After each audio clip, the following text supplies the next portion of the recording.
హరే కృష్ణ. ప్రభు వినిపిస్తుంది కదా?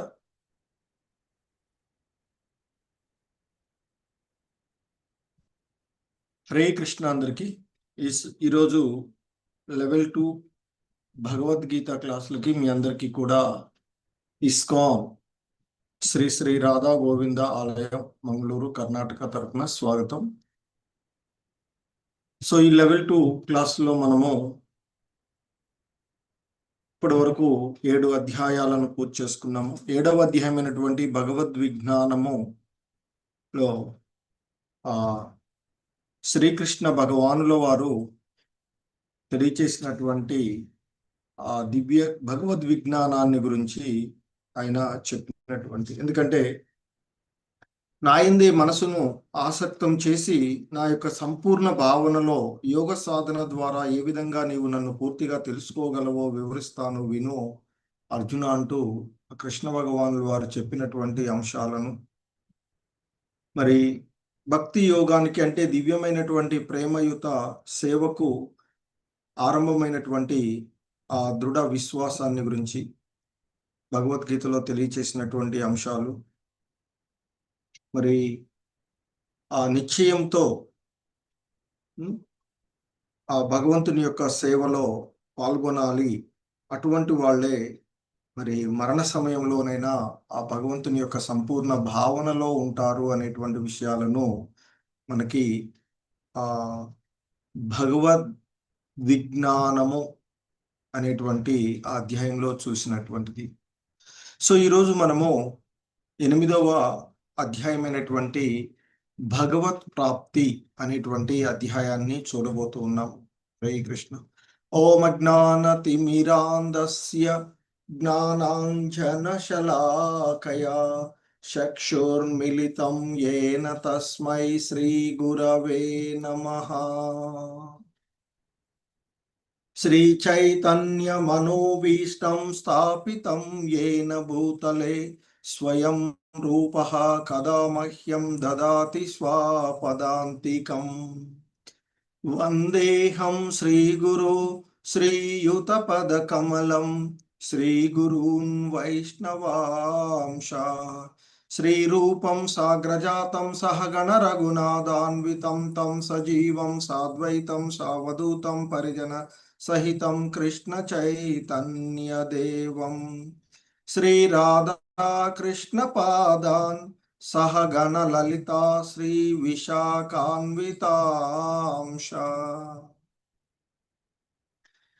నమో ఓం విష్ణుపాదాయ కృష్ణ ప్రేష్టాయ భూతలే శ్రీమతే భక్తి వేదాంత స్వామినితి నామినే. నమస్తే సారస్వతే దేవే గౌరవాణి ప్రచారిణే నిర్విశేష శూన్యవాది పాశ్చాత్యదేశ తారిణే.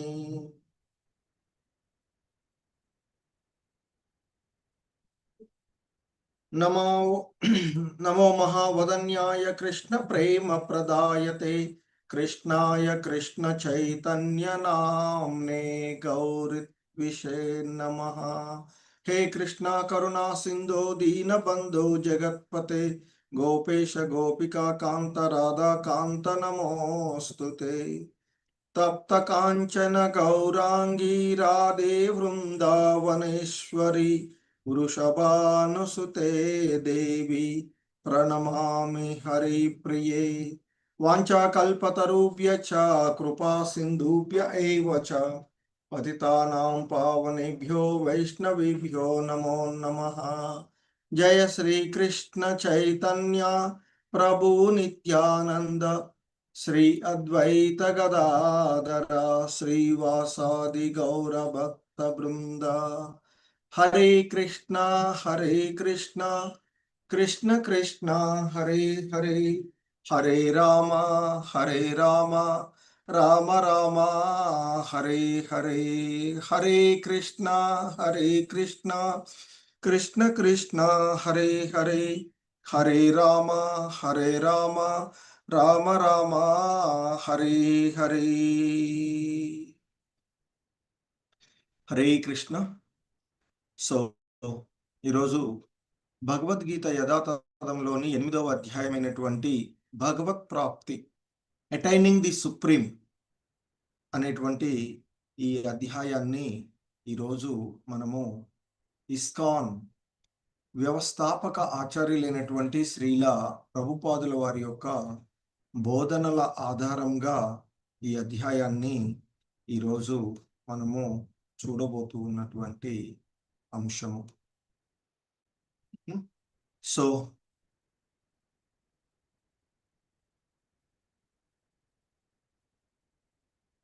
ఈ అధ్యాయంలోని మొదటి శ్లోకము, ఈ 8వ అధ్యాయమైనటువంటి భగవత్ ప్రాప్తి, దీనినే అక్షర బ్రహ్మ యోగము అని కూడా పిలుస్తాము. సో 7వ అధ్యాయంలో ఆ కృష్ణ భగవానులు వారు తెలియచేసినటువంటి భగవద్ విజ్ఞానము విన్న తర్వాత అర్జునుడు కొన్ని సందేహాలను వెలిబుచ్చినటువంటిది. సో అర్జునుడు అడుగుతూ ఉంటాడు ఈ విధంగా: అర్జున ఉవాచ కిం తత్ బ్రహ్మ కిమధ్యాత్మం కిం కర్మ పురుషోత్తమ అధిభూతం చ కిం ప్రోక్త మదిదైవం కిముచ్యతే. సో అర్జునుడు ప్రశ్నిస్తూ ఉంటాడు, అడుగుతూ ఉన్నాడు. అర్జునుడు అడిగాడు కృష్ణ భగవానుల వారు: ఓ ప్రభు, ఓ పురుషోత్తమ, బ్రహ్మము అంటే ఏమిటి? ఆత్మ అంటే ఏమిటి? కామ్య కర్మలు అంటే ఏమిటి? అలాగే అధిభూతము అంటే ఏమిటి? అధిదైవము ఎవరు? దయచేసి నాకు వివరించండి అంటూ ఆ అర్జునుడు శ్రీకృష్ణ భగవానుల వారిని అడుగుతూ ఉన్నటువంటి అంశాలను మనము ఇక్కడ ఈ శ్లోకంలో చూస్తూ ఉన్నటువంటిది. ఎందుకంటే బ్రహ్మము అంటే ఏమిటి అని అర్జునుడు అడిగినటువంటి వివిధ ప్రశ్నలకు ఈ అధ్యాయంలో శ్రీకృష్ణ భగవానుల వారి యొక్క సమాధానాలు, ముఖ్యంగా కర్మ, భక్తియుత సేవ, యోగ నియమాలు, విశుద్ధ రూపంలో భక్తి యోగం గురించి ఆ భగవానుడు వివరించేటువంటి అంశాలను మనము ఈ అధ్యాయంలో చూసేటువంటివి. సో ఇంకా ఆయన అడుగుతూ ఉంటాడు: అది యజ్ఞ కథం కోత్ర దేహేస్మిన్ మధుసూదన ప్రయాణ కాలే చ కథం జ్ఞేయోసి నియతాత్మభిః. సో ఇంకా అడుగుతూ ఉన్నాడు అర్జునుడు శ్రీకృష్ణ భగవానుల వారిని: ఓ మధుసూదన, యజ్ఞ ప్రభువు ఎవరు? ఏ విధంగా అతడు ఈ శరీరంలో ఉంటాడు? భక్తియుత సేవలో నిమగ్నమైనటువంటి వాళ్ళు మరణ సమయంలో నిన్ను ఎలా తెలుసుకోగలరు అనేటువంటిది ఇక్కడ అర్జునుడు అడుగుతూ ఉన్నటువంటి ప్రశ్నలు. సో అర్జునుడు అడిగినటువంటి ఈ ప్రశ్నలకు శ్రీకృష్ణ భగవానుల వారి సమాధానము మనము ఇక్కడ చూస్తూ ఉన్నటువంటి 3వ శ్లోకంలో ఆయన సమాధానం ఇస్తూ ఉన్నారు. శ్రీ భగవానువాచ అక్షరం బ్రహ్మ పరమం స్వభావోధ్యాత్మముచ్యతే భూత భావోద్భవకరో విసర్గ కర్మ సంజ్ఞితః. శ్రీకృష్ణ భగవానుల వారు సమాధానం చెప్తూ ఉన్నారు: ఓ అర్జున, నాశనరహితుడు, సర్వోత్తముడు అయిన జీవుడు బ్రహ్మము అని చెప్పబడతాడు. అంటే నాశనరహితుడు, దివ్యుడు అయినటువంటి జీవుడే బ్రహ్మము అనబడతాడు. ఆత్మ యొక్క నిత్య స్వభావమును ఆధ్యాత్మికము అని చెబుతారు. సమస్త జీవుల ఉత్పత్తికి, ఉనికికి కారణమైనటువంటి కార్యమే సకామ కర్మ లేదా కర్మ అని అనబడుతుంది అనేటువంటిది ఇక్కడ శ్రీకృష్ణ భగవానుల వారి యొక్క సమాధానాలను మనము ఈ శ్లోకంలో చూస్తున్నాం. ఎందుకంటే బ్రహ్మము నాశనరహితమైనదిగాను నిత్యమైనదిగా ఉండేది అని చెప్తున్నారు. సో దాని యొక్క సహజమైనటువంటి స్థితి ఏ సమయంలోనూ మారదు. అందుకే నాశనరహితుడు, నిత్యమైనటువంటిదిగా, దివ్యమైనటువంటిదిగా బ్రహ్మమును చెప్పబడుతూ ఉన్నటువంటిది. మరి ఈ బ్రహ్మానికి అతీతంగా పరబ్రహ్మం కూడా ఉండేటువంటిది. సో మరి ఎందుకంటే జీవుడు, ఈ ఆత్మ అంటే జీవుడు నానా రకాలైనటువంటి స్థితులను స్వీకరించేటువంటి, తాను చేసినటువంటి పూర్వజన్మ కర్మలను అనుసరించి వివిధ రకాలైనటువంటి దేహాలను అతడు పొందేటువంటిది ఉంటుంది. ఈ సృష్టిలో 84 లక్షల రకాలైనటువంటి జీవజాతులు ఉండగా, అందులో ఈ భౌతిక జగత్తులో ఏదైనా దేహాన్ని అతడు చేసినటువంటి పూర్వ కర్మలను అనుసరించి అతడు పొందేటువంటిది.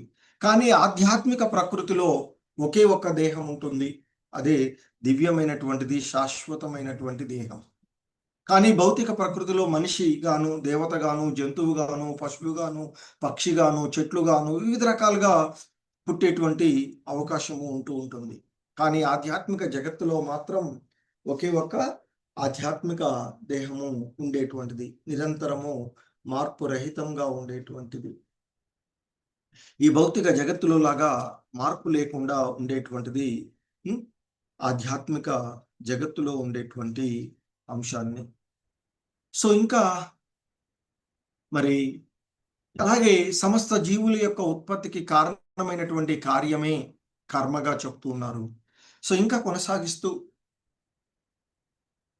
ఆయన చెప్తూ ఉన్నటువంటి అధిభూతం క్షరో భావః పురుషచ్చాధిదైవతం అధియజ్ఞోహమేవాత్ర దేహే దేహభృతాం వరా. దేహదారులలో శ్రేష్ఠుడవైనవో అర్జున, శరీరం లాంటి నిరంతరము మార్పు చెందే భౌతిక ప్రకృతి అధిభూతము అని అనబడుతుంది, భౌతిక జగత్తు అని చెప్తూ ఉన్నారు. అలాగే సూర్య చంద్రుల వంటి సకల దేవతలను కలిగి ఉన్నటువంటి ఆ భగవంతుని యొక్క విరాట్ రూపమే అధిదైవము. అలాగే ప్రతి దేహంలో అంతర్యామి అంటే పరమాత్మ రూపంలో ఉన్నటువంటి ఆ ఉండేటువంటి ఆ అధియజ్ఞాన్ని, అంటే ఆ యజ్ఞ ప్రభువుని నేనే అంటూ ఆ కృష్ణ భగవానులు వారు ఇక్కడ చెప్తూ ఉన్నటువంటి, సాధారణంగా యజ్ఞ ప్రభువు అనేటువంటిది ఇంద్రుడికి మరియు విష్ణువుకి అన్వయింపజేస్తుంది అని చెప్తారు. ఎందుకంటే బ్రహ్మ శివునితో పాటుగా ప్రధాన దేవతలందరిలోనూ విష్ణువు ముఖ్యమైనటువంటి వాడు. అలాగే ఇంద్రుడేమో కార్యనిర్వాహక దేవతలలో ప్రధానుడు అని చెప్తుంటారు. కాబట్టి ఇంద్రుడు మరియు విష్ణువు ఇద్దరు కూడా యజ్ఞాల చేత పూజింపబడేటువంటి వారు. సో కానీ ఇక్కడ యజ్ఞ ప్రభువు ఎవరు అని అర్జునుడు అడిగినటువంటి దానికి సమాధానంగా మరి ఆ జీవుని దేహంలో నివసిస్తూ ఉన్నటువంటి ఆ పరమాత్ముడిని నేనే యజ్ఞ ప్రభువుని అంటూ శ్రీకృష్ణ భగవానుల వారు చెప్పినటువంటి సమాధానం.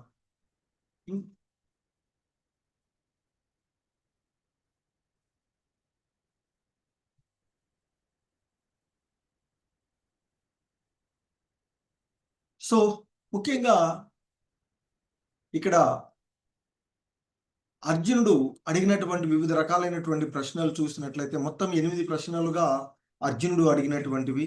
బ్రహ్మం అంటే ఏమిటి, ఆత్మ అంటే ఏమిటి, కర్మ అంటే ఏమిటి, అధిభూతము అంటే ఏమిటి, అధిదైవము ఎవరు, యజ్ఞ ప్రభువు ఎవరు, యజ్ఞ ప్రభువు ఎక్కడ నివసిస్తాడు, మరణ సమయంలో నిన్ను ఎలా స్మరించగలము అనేటువంటి దానికి ఇక ఆయన ఈ 5వ శ్లోకము నుండి చివరి శ్లోకం వరకు కూడా వివరించేటువంటిది. బ్రహ్మము అంటే ఒకే శ్లోకం, బ్రహ్మానికి ఆత్మ, కర్మ అనేటువంటి ఆ 3 ప్రశ్నలకు కూడా ఒకే శ్లోకం 3వ శ్లోకంలో సమాధానం ఇవ్వబడినది.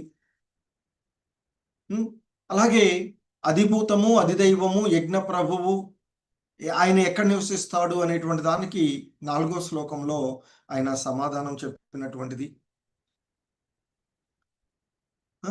ఇక ఆయన అడిగినటువంటి చివరి ప్రశ్న, అర్జునుడు అడిగిన చివరి ప్రశ్న, మరణ సమయంలో నిన్ను ఎలా తెలుసుకోవాలి?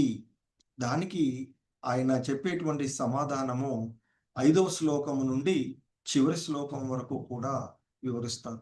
ఏంటంటే, నిరంతరము ఆ భగవన్నామ స్మరణం చేస్తూ ఉండడం ద్వారానే మరణ సమయంలో ఆ భగవంతుణ్ణి తెలుసుకోగలరు అనేటువంటిది ఇక్కడ మనకి చెప్తూ ఉన్నటువంటి అంశం. సో, అందుకే ఇక్కడ ఈ 5వ శ్లోకంలో చెప్తూ ఉన్నారు.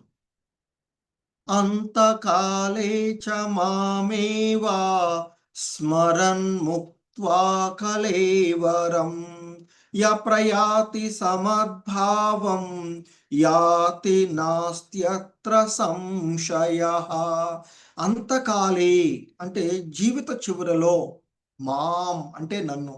ఆయన చెప్తున్నారు ఇక్కడ, జీవిత చివరి సమయంలో కేవలము నన్నే స్మరిస్తూ శరీరాన్ని విడిచిపెట్టేవాడు నా భావాన్ని పొందుతాడు, ఇందులో సందేహము ఏమీ లేదు అర్జునా అంటూ చెప్తూ ఉన్నటువంటి. అంటే ఈ శ్లోకంలో ముఖ్యంగా శ్రీకృష్ణ భగవానుల వారు మనకి మరి ఆ కృష్ణ భక్తి భావన యొక్క ప్రాముఖ్యతను చెప్తూ ఉన్నారు. కృష్ణ భక్తి భావనలో తన దేహాన్ని వదిలేటువంటి వాడు ఎవడైనా శీఘ్రమే ఆ భగవంతుని యొక్క దివ్య భావాన్ని పొందుతాడు అనేటువంటి విషయాన్ని చెప్తూ ఉన్నారు. ఎందుకంటే అందుకే ఇక్కడ చెప్తున్నారు స్మరన్ అంటే స్మరించడము ద్వారా. ఎందుకంటే భక్తి యుగంలో శ్రీకృష్ణ భక్తి భావనను సాధనం చెయ్యాలి అని,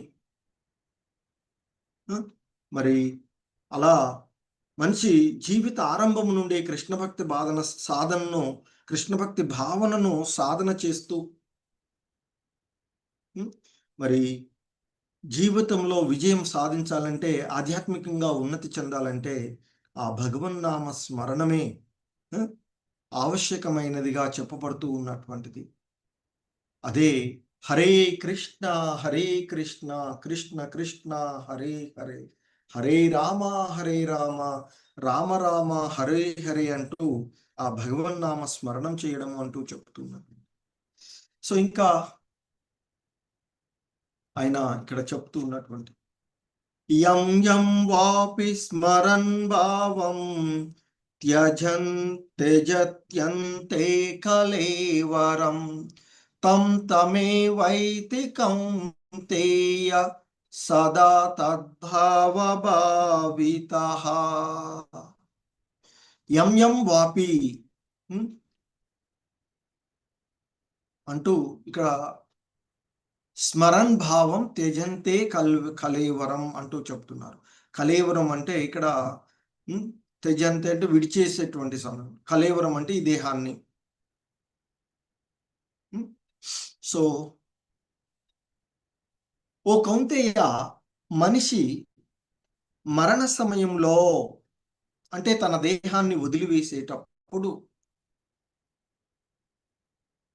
ఏ భావంతో ఉంటాడో, అంటే మరణ సమయంలో ఏ భావాలతో శరీరాన్ని వదులుతాడో ఆ భావాలకు తగిన స్థితిని అతడు పొందుతాడు అంటూ చెప్తున్నారు. ఎందుకంటే ఆ క్లిష్టమైనటువంటి మరణ సమయంలో మనిషి తన యొక్క భావాలను మార్చుకునేటువంటి విషయం ఇక్కడ చెప్పబడుతూ ఉన్నటువంటిది. జీవితం చివరిలో కృష్ణుణ్ణి తలిచేటువంటి వాడు ఆ దేవదేవుని యొక్క దివ్య భావాన్ని పొందుతాడు అని చెప్తారు. మరి ఇతరులను స్మరించేటువంటి వాడు కూడా అదే భావాన్ని పొందుతడం అనేది సత్యం కాదు అనేటువంటి విషయాన్ని ఇక్కడ మనకి చెప్పబడుతూ ఉన్నటువంటిది. సో మరి ఎందుకంటే దీనికి ఒక ఉదాహరణగా తీసుకున్నట్లయితే భరత మహారాజుని ఉదాహరణగా తీసుకోవచ్చు.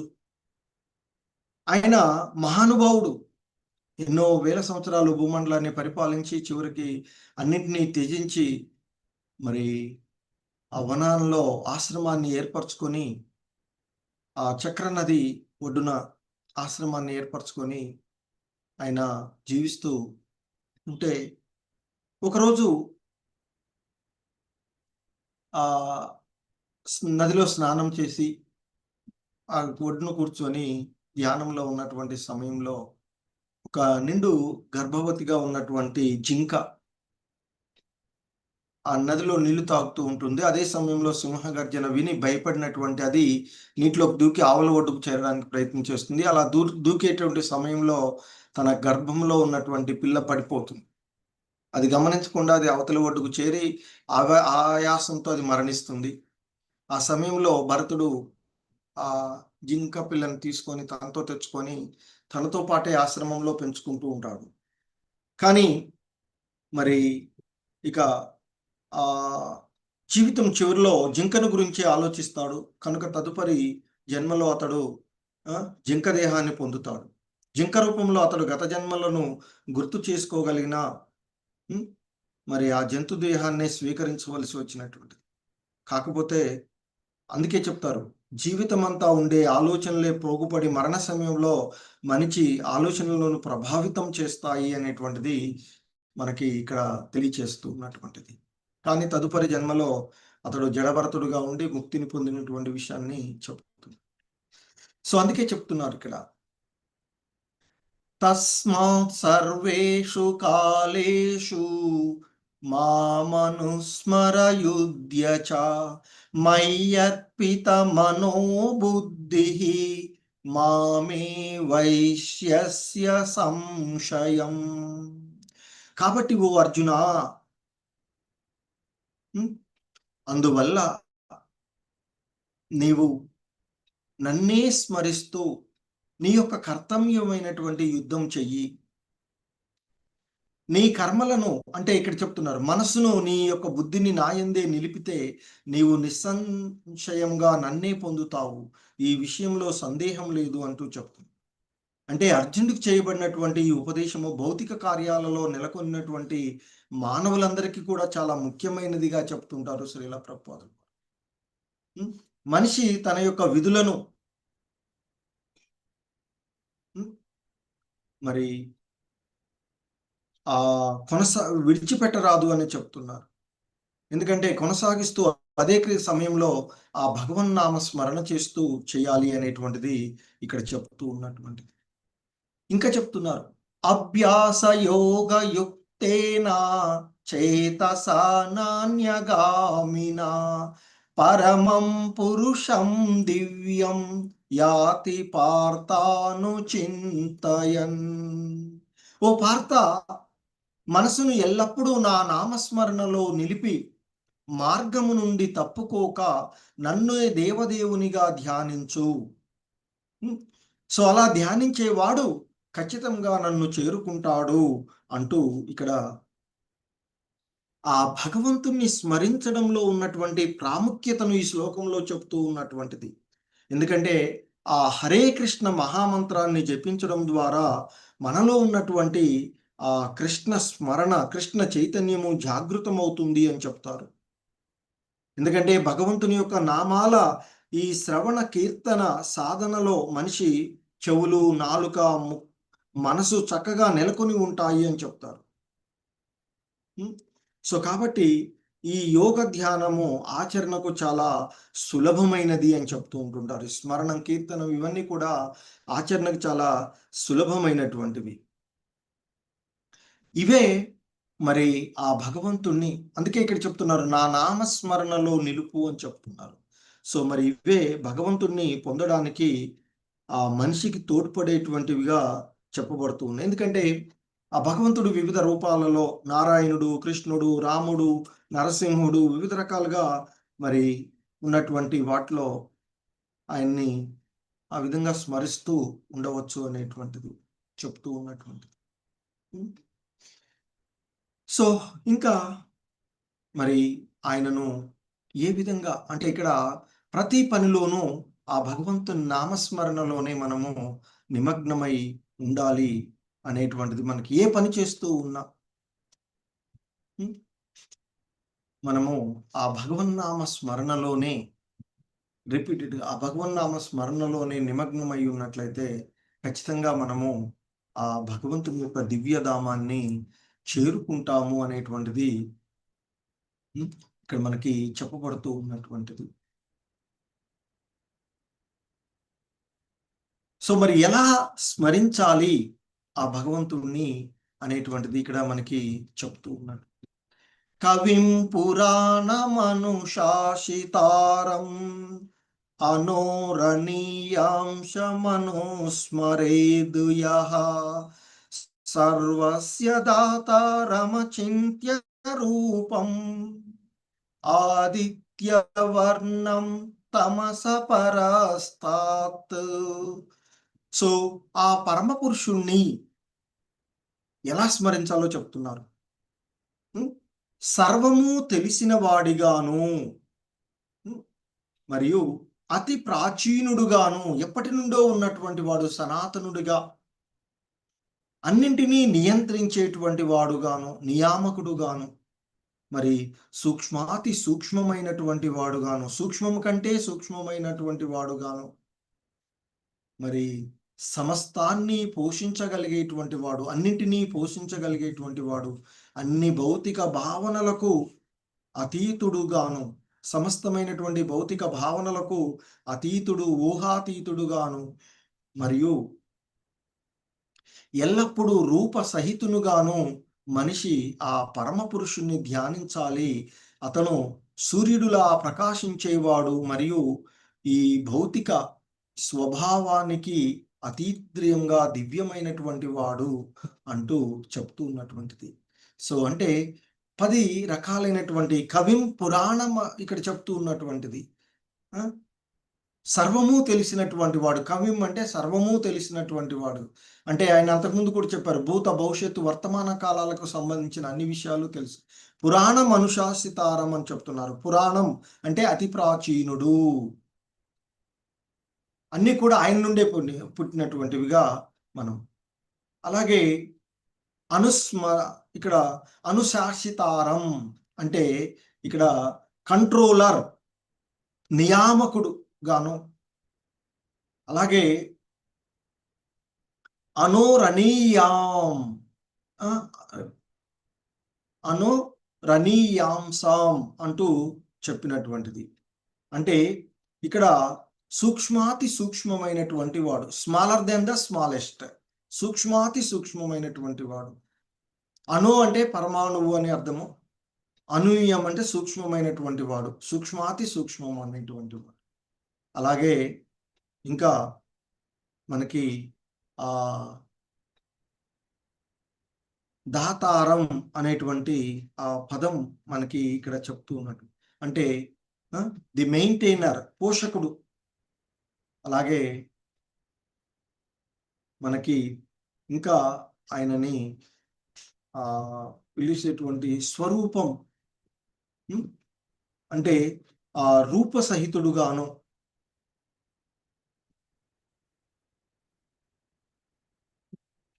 అలాగే అచింత్య. సో మరి ఊహాతీతుడు, ఊహలకు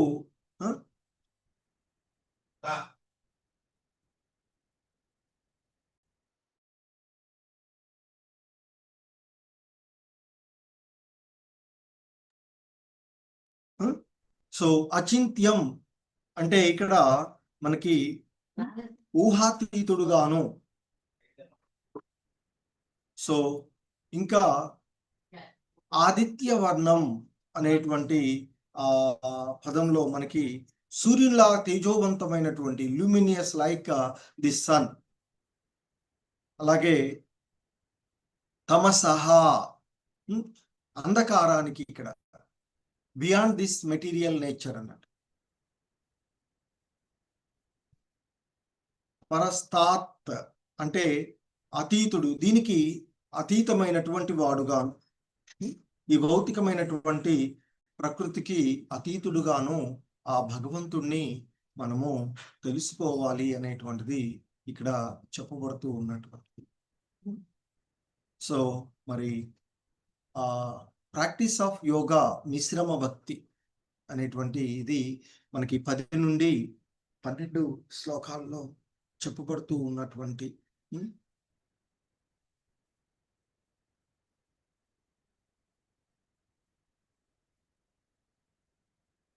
సో ఆ 10వ శ్లోకంలో కృష్ణ భగవానుడు వారు మరణ సమయంలో ప్రాణవాయువును కనుబొమ్మల మధ్య నిలిపి దారి తప్పని మనసుతో యోగ బలం చేత పూర్ణ భక్తిలో భగవత్ స్మరణలో నెలకొనేటువంటి వాడు నిశ్చయంగా దేవదేవుడిని పొందుతాడు అనేటువంటిది ఇక్కడ మనకి అదే షట్చక్ర యోగా అనేటువంటి ఈ విధానంలో మనకి మరణ సమయంలో మనసును ఆ భగవద్ భక్తిలో స్థిరంగా నెలకొల్పాలనేటువంటిది మనకి ఈ శ్లోకంలో చెప్పబడుతున్నటువంటిది. సో మరి ఆ ప్రాణవాయువును కనుబొమ్మల మధ్యకు అంటే ఆ అజ్ఞాన చక్రానికి ఇక్కడ కనుబొమ్మలు చేర్చాలని యోగ సాధన చేసేవారికి చెప్పబడింది. అదే షట్చక్ర యోగ సాధనము అని చెప్తూ ఉంటుంటారు. అలాగే ఇంకా ఆ 11వ శ్లోకంలో చెప్పబడుతూ ఉంటుంది మనకి, వేద పండితులు ఓంకారం పలికేవారు సన్యాస ఆశ్రమంలో ఉన్నట్టి మహర్షులు బ్రహ్మంలోకి ప్రవేశిస్తారు. అటువంటి పూర్ణత్వము కోరుతూ మనిషి బ్రహ్మచర్యాన్ని సాధన చేస్తాడు. అతనికి మోక్షమును చేకూర్చేటువంటి ఈ పద్ధతిని నేను ఇప్పుడు నీకు సంగ్రహంగా తెలియచేస్తాను అర్జున అంటూ చెప్తున్నారు. ఎందుకంటే శ్రీకృష్ణ భగవానుడు అర్జునుడికి ఆ షట్చక్ర యోగ సాధనను ఉపదేశించినటువంటిది. అందులో మరి సాధకుడు ప్రాణవాయువును కనుబొమ్మల మధ్య నిలిపి షట్చక్ర యోగ విధానాన్ని ఏ విధంగా సాయం అంటే చెయ్యాలో అనేటువంటి విషయాన్ని మరి ఆ శ్రీకృష్ణ భగవానుల వారు అర్జునుడికి తెలియచేస్తూ ఉన్నటువంటి విషయం. ఎందుకంటే ఆ వైదిక జ్ఞాన పద్ధతిలో ప్రారంభం నుండి ఓంకారము ఉచ్చరించడము, అలాగే పూర్ణ బ్రహ్మచర్యంలో గురువు దగ్గర నివసిస్తూ చర్మ అంటే ఇక అంతిమ నిరాకార బ్రహ్మమును గురించి తెలుసుకోవడము ఆ విద్యార్థులకు బోధించబడేటువంటి ఆ చాంటింగ్ ఓం ఓం అనేటువంటి మంత్ర ధారణ. ఎందుకంటే మనిషి ఆ బ్రహ్మచర్య వ్రతాన్ని పాటించకపోతే మరి ఆధ్యాత్మిక జీవితంలో పురోభివృద్ధి చెందడం అనేది చాలా కష్టము అని చెప్పబడుతూ ఉండేటువంటిది. సో ఇంకా మనకి భగవంతుని గురించి ఇంకా చెప్తారు ఆ 12వ శ్లోకంలో, సర్వద్వారాని సంయమ్య మనోహృది నిరుద్య చ మూర్ధ్యాదాయాత్మనః ప్రాణమాస్థితో యోగధారణం. సమస్త ఇంద్రియ భోగ కార్యాల నుండి విడవడమే యోగ స్థితి అంటూ చెప్తున్నారు. రినౌన్సియేషన్, గ్రాటిఫికేషన్ ఇక్కడ చెప్తున్నటువంటి ఆ యోగ విధం. సమస్త ఇంద్రియ భోగ కార్యాల నుండి విడిపడడమే ఆ యోగ స్థితి అనేటువంటిది.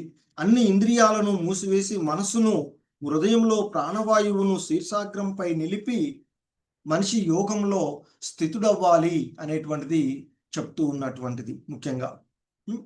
అంటే ఇక్కడ ఈ 12వ శ్లోకంలో చెప్పబడినటువంటి ఆ యోగాన్ని సాధన చేయడానికి మనిషి మొట్టమొదట సమస్త ఇంద్రియ భోగ ద్వారాలను మూసివేయాలి అని చెప్తూ ఉంటారు.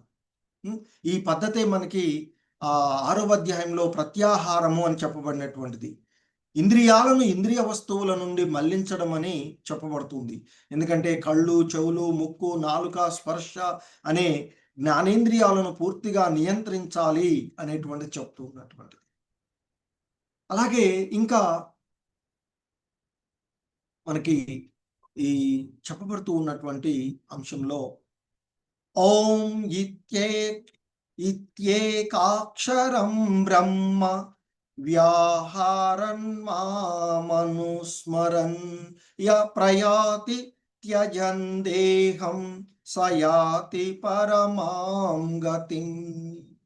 ఈ యోగ సాధనలో నెలకొన్నటువంటి అక్షరాల దివ్య సమూహమైనటువంటి పవిత్ర ఓంకారమును జపించి తర్వాత మనిషి దేవదేవుడినైనటువంటి నన్ను తలచి తన దేహమును త్యజిస్తే నిశ్చయంగా ఆధ్యాత్మిక లోకాలకు చేరుకుంటాడు.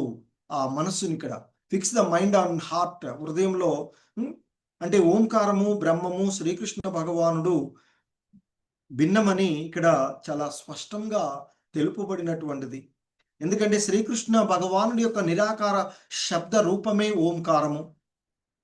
కానీ హరే కృష్ణ ధ్వనిలో ఓంకారము ఉన్నది అని చెప్తుంటారు. హరే కృష్ణ మహామంత్ర కీర్తన కాలానికి ఈ కాలానికి అంటే ఈ కలియుగానికి చాలా స్పష్టంగా ఉపదేశించబడినటువంటిది.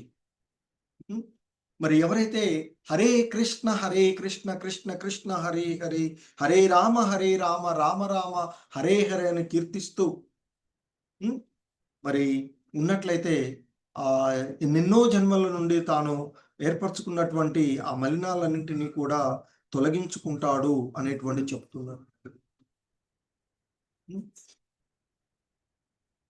సో ఈ విధంగా మరి ఆ భక్తి భావనలో ఉండి ఆ భగవన్నామ స్మరణంలో భక్తులు ఆ భగవన్నామ స్మరణలో ఈ ఉన్నటువంటి మలినాలన్నింటిని కూడా తొలగించుకొని ఈ ఇంతకుముందు చెప్పినటువంటి పరిస్థితులన్నింటినీ కూడా వాళ్ళు పొందగలిగేటువంటి విషయాన్ని మనము ఇక్కడ చూడవచ్చు. సో ఇంకా చెప్తున్నారు మరి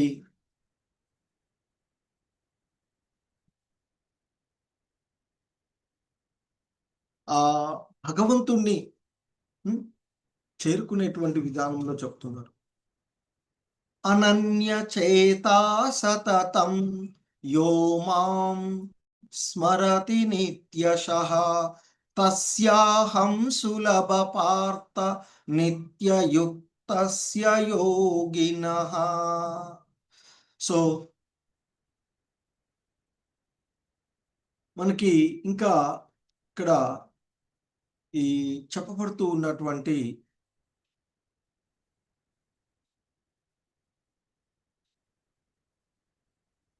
హరే కృష్ణ.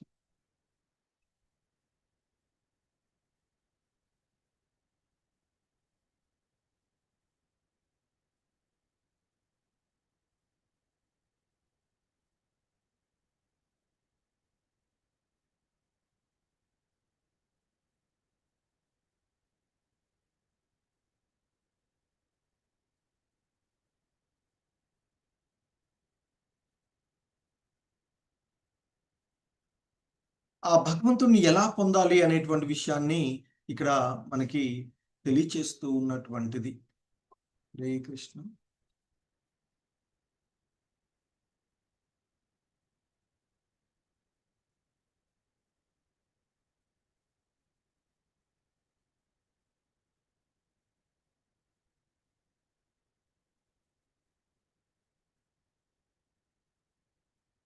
సో ఇంకా చెప్తున్నారు ఇక్కడ, ఓ పృథకుమార, క్రమం తప్పకుండా నన్ను నిరంతరము స్మరించేటువంటి వానికి అతని స్థిరమైనటువంటి భక్తి సేవ కారణంగా నేను సులభంగా లభిస్తాను అని చెప్తారు. ఎందుకంటే ఆ దేవదేవుడిని భక్తి యోగంలో సేవించేటువంటి అనన్యమైనటువంటి భక్తులు, అంటే ఆ విశుద్ధ భక్తులు, ఆ భగవత్ భక్తి తప్ప వేరే గురించి ఆలోచించినటువంటి వారి గురించి ఇక్కడ మనకు చెప్పబడుతూ ఉన్నటువంటిది. వారు సులభంగానే వారికి ఆ భగవంతుడు లభిస్తాడు అనేటువంటి విషయాన్ని మనకి ఇక్కడ చెప్తూ ఉన్నటువంటిది. సో ఎందుకంటే మనకి ఇంతకుముందు చెప్పబడినట్లుగా ఆ భగవంతుడిని ఆశ్రయించేటువంటి వాళ్ళు వివిధ రకాలుగా ఉంటారు. దుఃఖితులు, జిజ్ఞాసువులు, భౌతిక లాభాన్ని కోరుకునేటువంటి జ్ఞానులు అనేటువంటి వారు.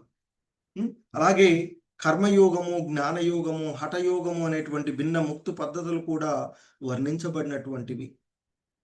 మరి విశుద్ధ భక్తుడు మాత్రము ఆ శ్రీకృష్ణుని వివిధ స్వీయ రూపాలలో ఏదో ఒక భక్తియుత సేవలో నిరంతరము నెలకొని ఉంటాడు. అవే ఇంతకుముందు చెప్పుకున్నట్లుగా రాముడు కానీ, కృష్ణుడు లేదా నరసింహుడు వంటి ప్రధానమైనటువంటి ఆ భగవంతుని యొక్క విస్తారాలను గురించి అతడు మరి ప్రేమయుతమైనటువంటి సేవలో నిమగ్నమై మనసును ఆయనపైనే లగ్నం చేయడం ద్వారా సులభంగానే ఆయన లభిస్తారు అనేటువంటి విషయాన్ని చెప్తూ ఉన్నారు. సో ఇంకా మరి ఆ భగవంతుణ్ణి ఎందుకు పొందాలో ఇక్కడ ఈ శ్లోకంలో మనకి తెలియచేస్తూ ఉన్నటువంటిది. మాముపేత్య పునర్జన్మ దుఃఖాలయమ శాశ్వతం నాప్నువంతి మహాత్మానః సంసిద్ధిం పరమాం గతాః. సో ఇంకా చెప్తున్నారు ఆయన, ఓ అర్జున, భక్తి యోగులైనటువంటి మహాత్ములు నన్ను పొందిన తర్వాత వారు అత్యున్నత పూర్ణత్వాన్ని పొందుతారు. కావున దుఃఖాలతో నిండిన ఈ తాత్కాలిక ప్రపంచానికి తిరిగి రారు అంటూ చెప్తున్నారు. ఎందుకంటే ఈ తాత్కాలికమైనటువంటి భౌతిక జగత్తు ఇంతకుముందు చెప్పుకున్నట్లుగా పుట్టుక, ముసలితనము, రోగము, మరణము అనేటువంటి దుఃఖాలతో నిండి ఉండేటువంటిది. అందుకే ఈ భౌతిక జగత్తు దుఃఖాలయం, అశాశ్వతము అని చెప్తూ ఉంటుంటాం. దుఃఖాలయం అశాశ్వతం. సో ఇది దుఃఖాలతో నిండి ఉన్నటువంటిది. మరి కనుకనే ఆ మహోన్నతమైనటువంటి పూర్ణత్వాన్ని పొంది ఆ పరలోకమైనటువంటి కృష్ణలోకాన్ని, దాన్ని గోలోక బృందావనం, దాన్ని పొందేటువంటి వాడు తిరిగి అశాశ్వతమైనటువంటి దుఃఖాలయానికి రావాలని కోరుకోడు అని చెప్తూ ఉంటుంటారు. ఎందుకంటే అది అవ్యక్తము, అక్షరము, పరమగతి. అవ్యక్తం అంటే వ్యక్తము కానటువంటిది, అక్షరం అంటే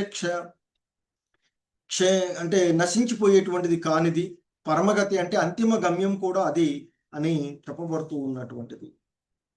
సో ఇంకా చెప్తూ ఉన్నారు ఆయన మనకి ఇక్కడ,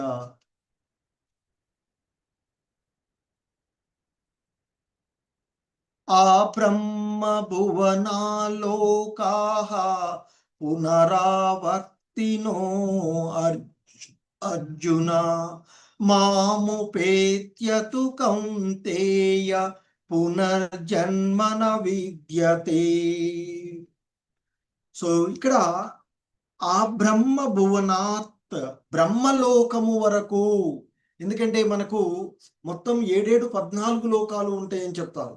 కింద ఉండేటువంటిది అధమ స్థానంలో ఉన్నది పాతాళ లోకము, అత్యున్నతమైనటువంటి లోకము ఆ బ్రహ్మలోకం. మరి ఈ భౌతిక జగత్తులో అత్యున్నతమైనటువంటి ఆ బ్రహ్మలోకము పునరావర్తినో అర్జున అంటే తిరిగి వెనుకకు వచ్చేటువంటిదే అర్జున అని చెప్తున్నాను. కానీ మాముపేత్య తు కౌంతేయ, ఓ కౌంతేయ, ఓ కుంతీపుత్రుడా, మాం ఉపేత్య, నన్ను చేరినటువంటి వాడు అంటే నా లోకాన్ని చేరినటువంటి వాడు పునర్జన్మ న విద్యతే, మరలా ఈ భౌతిక జగత్తులో ఈ లోకానికి తిరిగి రాడు. అంటే ఇక్కడ చెప్తున్నారు, భౌతిక ప్రపంచంలో అత్యున్నత లోకము నుండి అత్యల్ప లోకం వరకు అన్నీ కూడా పునరావృతమయ్యే పుట్టుక మరియు మరణం కలిగేటువంటి కష్టాల ప్రదేశాలు. కానీ ఓ కుంతీ కుమారుడా, నా నివాసానికి చేరుకున్నవాడు మరలా జన్మించడు. అంటే మరి ఎవరు చేరుకుంటారంటే కర్మ, జ్ఞాన, హఠాది, నానా రకాలైనటువంటి ఆ యోగులు కృష్ణుడి దివ్యలోకానికి వెళ్ళి తిరిగి రాకుండా ఉండడానికి ముందు ఆ భక్తి యోగంలో అంటే కృష్ణ భక్తి భావనలో చివరికి ఆ భక్తి పూర్ణత్వాన్ని పొందవలసి ఉంటుంది అని చెప్తూ ఉంటుంటారు. అత్యున్నత లోకం అంటే ఆ బ్రహ్మలోకం, ఆ దేవతా లోకాల్లో ఎక్కడికి చేరినా కానీ తిరిగి మరలా రావలసినటువంటిదే అనేటువంటిది ఇక్కడ చెప్తూ ఉన్నటువంటిది.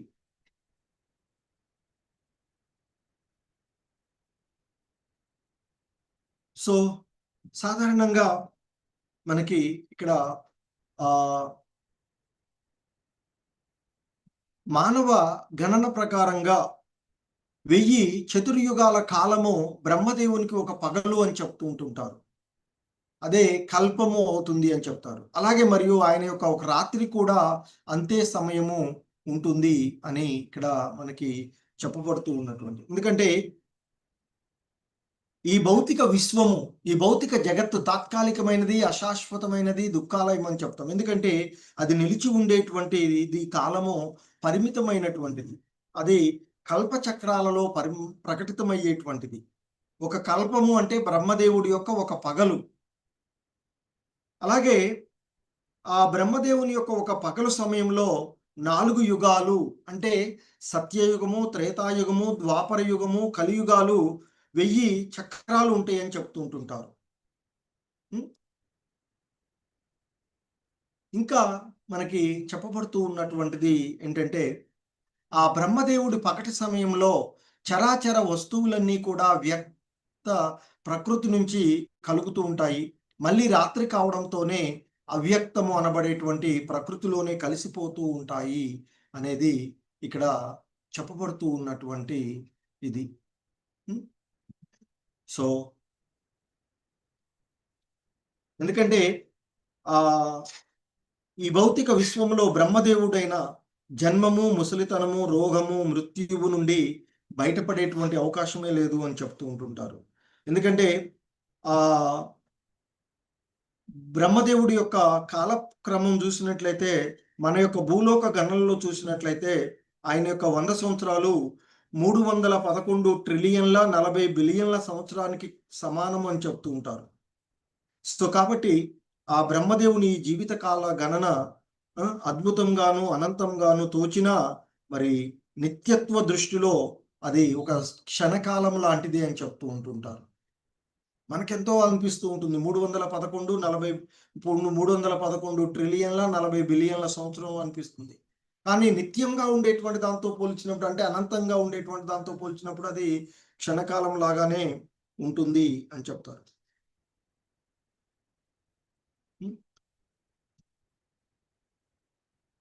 సో, ఇంకా చెప్తున్నారు. భూతగ్రామ సయేవాయం భూత్వా భూత్వా ప్రలీయతే రాత్ర్యాగమేవ పార్థ ప్రభవత్యహరాగమే. ఓ పార్థ, ఈ జీవులన్నీ పుట్టి బ్రహ్మకు రాత్రి రావడంతోనే ప్రకృతిలో లీనమైపోతాయి. పగలు కాగానే మళ్ళీ జన్మిస్తూ ఉంటాయి అని చెప్తున్నారు. అంటే బ్రహ్మదేవుని యొక్క పగటి ప్రారంభం కాగానే మరి జీవులన్నీ మళ్ళీ మళ్ళీ జన్మిస్తూ ఉంటుంటాయి. అంటే ఈ భౌతిక జగత్తులోనే ఉండిపోవడానికి ప్రయత్నించేటువంటి అల్పబుద్ధులు ఉన్నత లోకాలకు ఉద్ధరించబడిన తిరిగి భూలోకానికే వస్తారు అనేటువంటి చెప్తున్నారు. బ్రహ్మదేవుని పగటి సమయంలో వారు ఈ భౌతిక జగత్తులోని ఉన్నత అధోలోకాలకు తమ కార్యాలను ప్రదర్శించినా గాని రాత్రి రాగానే అంతా నశించిపోయేటువంటిదే. ఎలాగైతే పగటి సమయంలో మనకు అన్ని గోచరించి రాత్రి కాగానే మనకి ఇంతకు ముందంతా కనిపించినయంతా కూడా కనపడకుండా పోతూ ఉండేది. సో, ఈ విధంగా బ్రహ్మ యొక్క పగల్లో ఉనికిలోనికి రావడము, రాత్రి కాగానే అవ్యక్తం అవ్వడము జరుగుతూ ఉంటుంది అనేటువంటిది చెప్తూ ఉన్నటువంటిది. సో, బ్రహ్మ కాలక్రమంలో మనకెలాగైతే పగలు, చీకట్లు ఉంటాయో, బ్రహ్మ యొక్క డే టైమ్‌లో ఇవన్నీ కూడా ఉనికిలోనికి రావడము, జీవులన్నీ ఉనికిలోనికి రావడము. సో, బ్రహ్మ రాత్రి కాలం రాగానే అన్నీ కూడా మళ్ళీ ఈ ప్రకృతిలోనే లీనమైపోయేటువంటి విషయాన్ని మనకిక్కడ చెప్పబడుతూ ఉన్నటువంటి అంశం. సో, అలాగే ఇంతకుముందు చెప్పినట్లుగా బ్రహ్మ యొక్క 100 సంవత్సరాల కాలము, ఎందుకంటే మనకి ఆహ్ 1000 సంవత్సరాలు అని చెప్తున్నాం కాబట్టి, ఆ విధంగా ఉన్నటువంటి 1000 మహాయుగాలు బ్రహ్మదేవుని యొక్క పగలు. ఇవన్నీ లెక్క కడితే 311 40 బిలియన్ల సంవత్సరాలొస్తుంది. సో, ఇంకా మనకి చెప్తూ ఉన్నటువంటి అంశం. పరస్తస్మాత్ భావోన్యో అవ్యక్తో వ్యక్తాత్ సనాతనః య సర్వేషు భూతేషు నశ్యత్సు న వినశ్యతి. ఈ అవ్యక్త ప్రకృతికి అతీతంగా అగోచరము, శాశ్వతము అయిన పరబ్రహ్మత్వము సమస్త భూతాలు నశించినా నశించదు. అంటే ఆ శ్రీకృష్ణుని ఉన్నతమైనటువంటి ఆధ్యాత్మిక శక్తి దివ్యమైనది, శాశ్వతమైనది. బ్రహ్మదేవుని పగళ్ళు, రాత్రులతో ప్రకటితమయ్యే ప్రకృతి మార్పులకు అది అతీతమైనదిగా చెప్పబడుతుంది.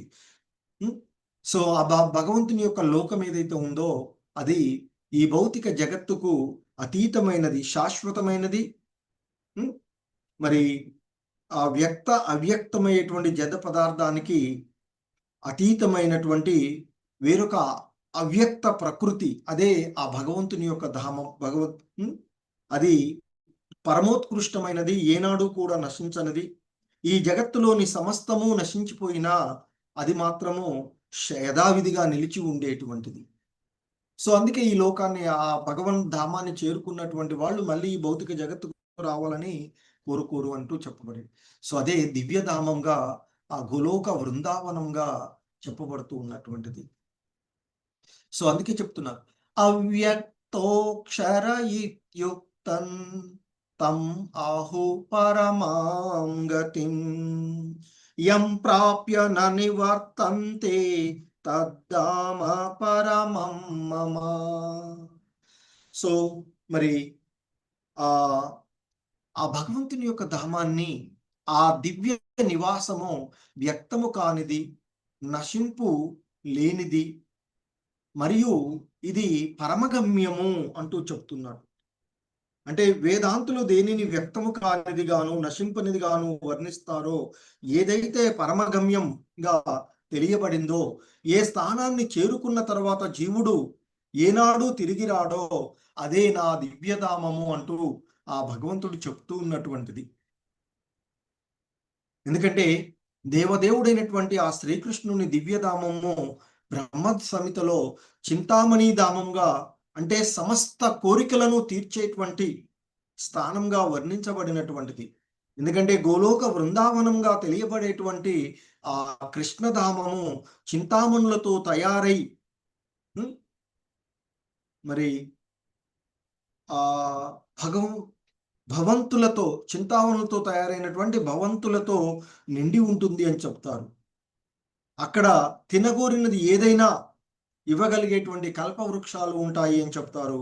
అలాగే అమితంగా పాలనిచ్చేటువంటి సురభి గోవులు ఉంటాయి అని చెప్తూ ఉంటుంటారు. సో ఆ ఆధ్యాత్మిక ప్రపంచంలో ప్రతి పదము పాటలాగానే ఉంటుంది, ప్రతి అడుగు నృత్యంలాగానే ఉంటుంది. కానీ భౌతిక ప్రపంచంలో ప్రతి అడుగు ప్రమాదకరమైనది, ప్రతి పనిలోనూ కూడా మనకి బాధలుగా ఉండేటువంటివి. ఎందుకంటే అక్కడ అలోకంలో భగవంతుడు లక్షలాది కొలది లక్ష్మీ గణము చేత సేవించబడుతూ ఉంటాడు. ఆ గోవిందుడైనటువంటి సర్వకారణ కారకుడైనటువంటి కృష్ణ భగవానుడు అని చెప్తూ ఉంటుంటారు అక్కడ.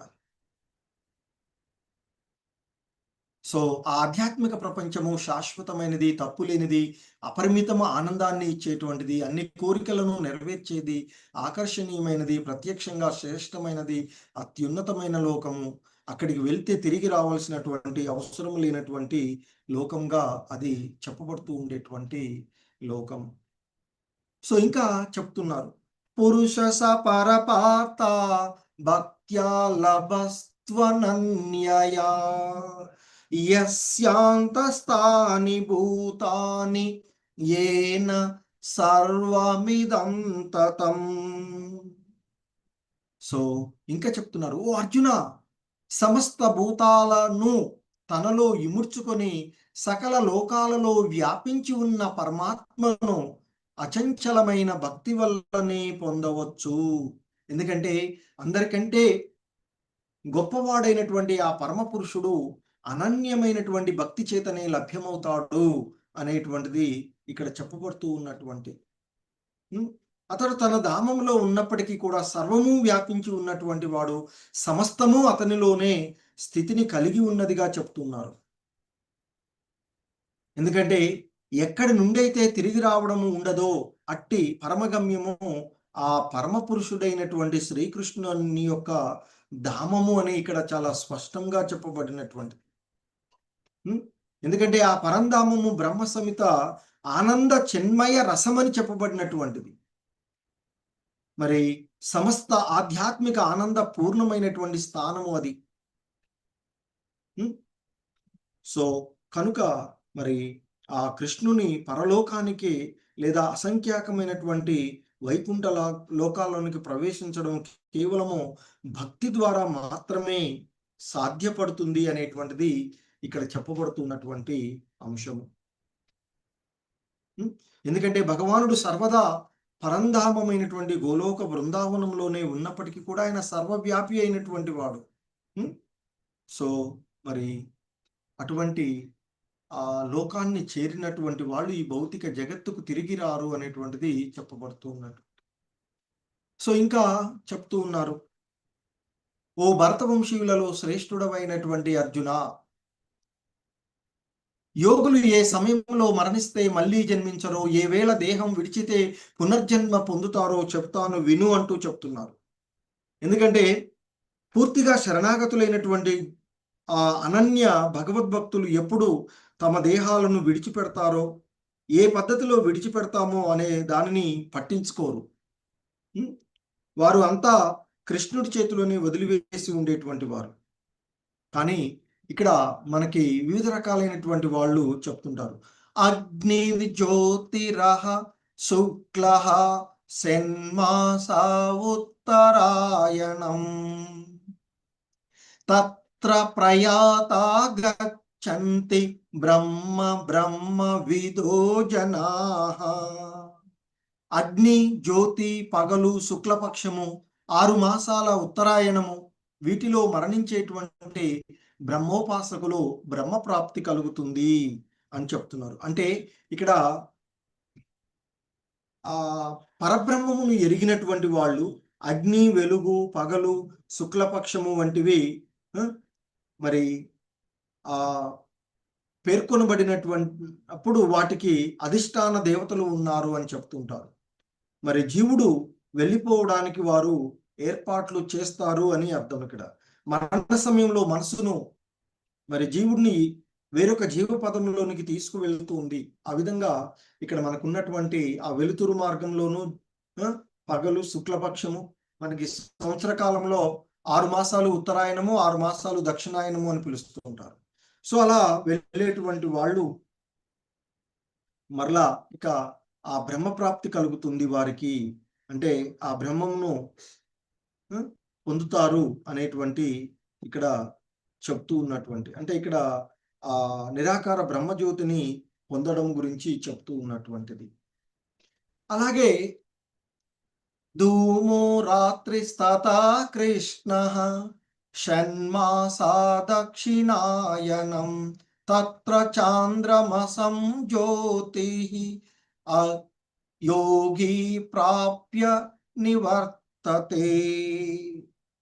సో పొగ రాత్రి కృష్ణపక్షము, 6 మాసాల దక్షిణాయనంలో గతించిన యోగి చంద్రజ్యోతిని పొంది, అంటే చంద్రలోకానికి చేరి మళ్ళీ మానవలోకానికి వస్తాడు. ఎందుకంటే భూమిపైన ఈ కామ్యకర్మలలో యజ్ఞ పద్ధతులను నెరవేర్చేటువంటి వారు మరణం తర్వాత చంద్రలోకాన్ని చేరుతారని మనకి శ్రీమద్ భాగవతంలో చెప్పబడినటువంటిది. అక్కడ సుమారు 1000 సంవత్సరాలు జీవించి సోమరసంతో జీవనాన్ని అనుభవిస్తూ మళ్ళీ వాళ్ళ యొక్క అన్ని అయిపోగానే తిరిగి మళ్ళీ ఈ భూమిపైకి వస్తారు అని చెప్తున్నారు.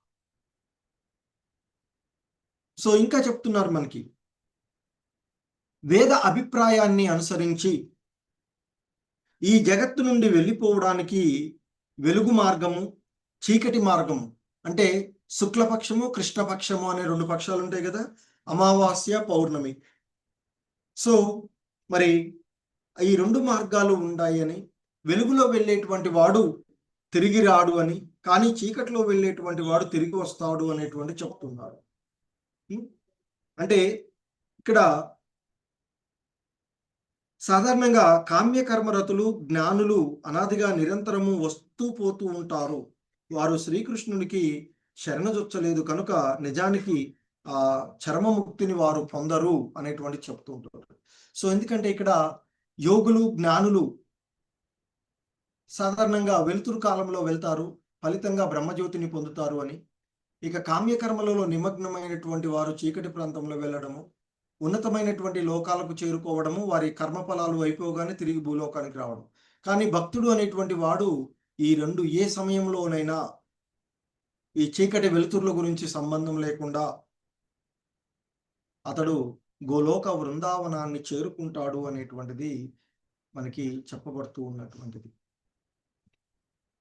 సో ఇంకా చెప్తూ ఉన్నారు, నైతే శృతి పార్థ జానం యోగి ముహ్యతి కచ్చన తస్మాత్ సర్వేషు కాలేషు యోగయుక్తో భవార్జున.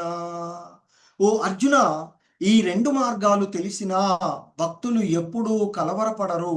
అందువల్ల నీవు ఎల్లప్పుడూ భక్తి యందు స్థిరపడు అంటూ చెప్తున్నారు.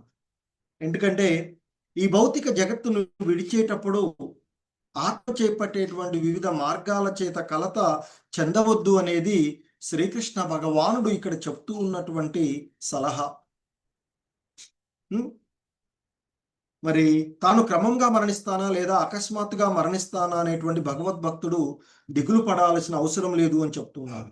ఎందుకంటే కృష్ణ భక్తి భావనలో దృఢంగా నెలకొని హరే కృష్ణ మహామంత్రాన్ని జపిస్తూ ఉన్నటువంటి వాడు ఈ రెండు మార్గాల గురించి ఆ కలత ఉండవలసినటువంటి అవసరమే లేదు అని చెప్తున్నారు. సో ఆ విధంగా భక్తుడు వీటి గురించి కలత చెందకుండా తాను నిరంతరము ఆ భగవన్నామ స్మరణలో ఉంటాడు అని చెప్తుంటారు. ఇంకా చెప్తున్నారు ఇక్కడ మనకి, వేదేషు యజ్ఞేషు తపసు చైవ దానేషు యత్ పుణ్యఫలం ప్రదిష్టం అత్యేతి తత్సర్వమిదం విదిత్వా యోగి పరం స్థానముపైతి చాద్యం. సో ఇంకా ఆయన చెప్తూ ఉన్నటువంటిది కన్క్లూజన్ గా, మరి భక్తియుత సేవా మార్గాన్ని చేపట్టినటువంటి వ్యక్తి, అంగీకరించినటువంటి వ్యక్తి వేదాలను అధ్యయనము చేయడము, యజ్ఞ నిర్వహణము, కఠినమైనటువంటి తపస్సులను చేయడము, దానము ఇవ్వడము, లేదా తాత్విక మరియు ఫలవంతమైనటువంటి కార్యకలాపాలను అనుసరించడము, అంటే కామ్యకర్మలలో చేయడం ద్వారా కలిగేటువంటి ఫలితాలు లేనివాడు కాబోడు. అంటే కలిగేటువంటి పుణ్య ఫలాలను అధిగమించి వీటన్నిటినీ పొందగలుగుతాడు. చివరికి అతడు నిత్యమైనటువంటి పరంధామమును చేరుకుంటాడు అని చెప్తున్నారు. ముఖ్యంగా ఈ శ్లోకంలో కృష్ణ భక్తి భావన, భక్తి యోగమును ప్రత్యేకంగా చర్చించినటువంటి 7-8 అధ్యాయాల యొక్క సారాంశంగా చెప్పవచ్చు. ఎందుకంటే భక్తియుత సేవలో నిమగ్నమైనటువంటి వాడు వేదాలను అధ్యయనం చేసినటువంటి ఫలితాలు వస్తాయి, కఠినమైనటువంటి తపస్సులు చేసినటువంటి ఫలితాలు వస్తున్నాయి, దానము ఇవ్వడం వల్ల, తాత్విక కర్మలు కామ్యకర్మలు చేయడం వల్ల కలిగేటువంటి ఫలితాలన్నీ పొందుతాడు అని చెప్తున్నారు. కానీ ఇవేవి కూడా ముక్తిని ఇవ్వవు. కానీ భక్తుడు మాత్రము వీటన్నింటితో పాటు చివరకు ఆ భగవంతుని యొక్క నిత్యమైనటువంటి ధామమైనటువంటి ఆ పరంధామాన్ని చేరుకోగలడు అంటూ చెప్తున్నారు. ఎందుకంటే భగవద్గీతలో ఈ 7వ అధ్యాయం శ్రీకృష్ణుడు ఇచ్చినటువంటి ఉపదేశాలను మనిషి తప్పకుండా అర్థం చేసుకోవాలి అనేది మనకి ముఖ్యంగా చెప్పబడుతూ ఉన్నటువంటి. సో మరి ఈ 7 మరియు 8 అధ్యాయాలను అర్థం చేసుకోవడానికి యత్నించకుండా భక్తులు మరి ఆ భక్తుల యొక్క సాంగత్వంలో వినడం ద్వారా అర్థం అంటే మనము ఉండకుండా మరి ఎవడు కూడా ఆధ్యాత్మికంగా పురోభివృద్ధి చెందలేరు అనేటువంటి చెప్తున్నారు. మనకి సాధారణంగా 7 నుండి 12 వరకు ఉన్నటువంటి అధ్యాయాలు భక్తి శతకాలు. ఇవి భగవద్గీత సారం మరి వీటిలోనే తెలియచేయబడుతూ ఉన్నటువంటిది. హరే కృష్ణ. జగద్గురు శ్రీల ప్రభుపాద్ కీ జై.